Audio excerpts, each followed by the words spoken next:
La rédaction d'Internet du Cameroun vient d'apprendre qu'il s'agit d'un véritable coup dur pour le parti au pouvoir, le RDPC. En fait, passer de l'opposition au parti au pouvoir est souvent raisonnable, voire courant, alors que l'inverse est rare. Désolé de vous interrompre, ce rapport peut contenir des commentaires soumis au choix de l'auteur. S'il vous plaît, si vous êtes nouveau sur cette chaîne, veuillez vous abonner et activer la cloche de notification. De cette façon, vous serez averti lorsque nous publierons de nouveaux rapports sur cette même chaîne. Merci. Les dernières nouvelles du pays montrent, rien de moins, la tendance inverse. Des responsables du Parti démocratique du Cameroun, RDPC, au pouvoir auraient démissionné et auraient ensuite rejoint les ennemis de l'opposition. En effet, selon Boris Bertolt, la municipalité éthiopienne, le secteur Mefou et la région centrale d'Afanza ont vu ce week-end une fenêtre de transition politique sous le regard impuissant du haut leader du parti au pouvoir. La rédaction de Cameroun.com a appris qu'un conseiller municipal éthiopien et président du comité local du RDPC a rejoint le mouvement pour la renaissance du centre Cameroun. Boris Bertold a déclaré que la cérémonie de samedi avait pour but de relancer et de redynamiser le parti de Maurice Kamto. Politique, inquiétude du MRC, les hommes de Maurice Kamto arrêtés, meurtre condamné. Delhi Cameroun condamne la poursuite de la répression contre les militants du Conseil révolutionnaire, ainsi que de nouveaux événements majeurs, à savoir l'arrestation du président handicapé du Conseil révolutionnaire et l'assassinat tragique de l'épouse du coordinateur national du parti. Naturellement, la récente arrestation du président handicapé du MRC, Faustin Michel, a provoqué une vive réaction de la part de nombreux responsables du parti. Les arrestations ont eu lieu il y a quelques jours dans le cadre d'une campagne de répression contre les militants du MRC.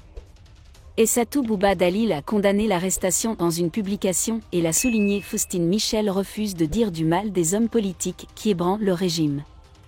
La situation montre la répression brutale à laquelle sont confrontés les militants du MRC. Toutefois, cette arrestation ne fait pas exception aux récents drames qui ont frappé le MRC. Il y a à peine 2 semaines, Suzanne Zambou, l'épouse de Pascal Zambou, coordinateur national pour la mise en œuvre du MRC, a été sauvagement assassinée à son domicile. Ce meurtre brutal a soulevé de nombreuses questions sur sa nature et sur son meurtrier. Selon des sources, la victime a été ligotée et le bourreau s'est attaqué à son corps avec une violence inouïe, laissant un véritable carnage.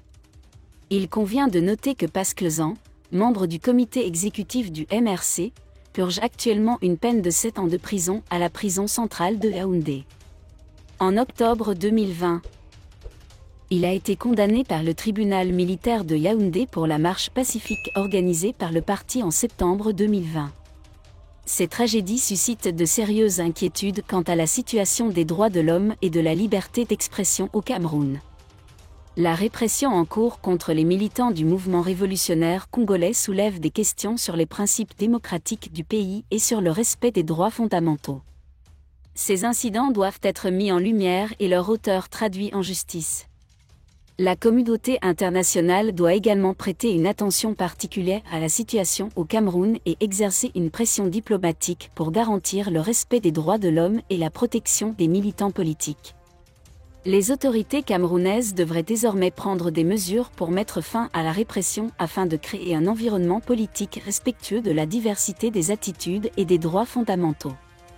Afin d'assurer la justice démocratique et la transparence au Cameroun, la liberté d'expression et la sécurité des militants politiques doivent être garanties. Merci d'être resté avec nous jusqu'à ce point, comme toujours pour promouvoir la liberté d'expression. Laissez vos opinions à ce reportage dans la section commentaires ci-dessous. Si vous avez aimé cette vidéo, merci de liker, partager, commenter et surtout vous abonner à la chaîne. Et on se retrouve très vite pour une prochaine vidéo.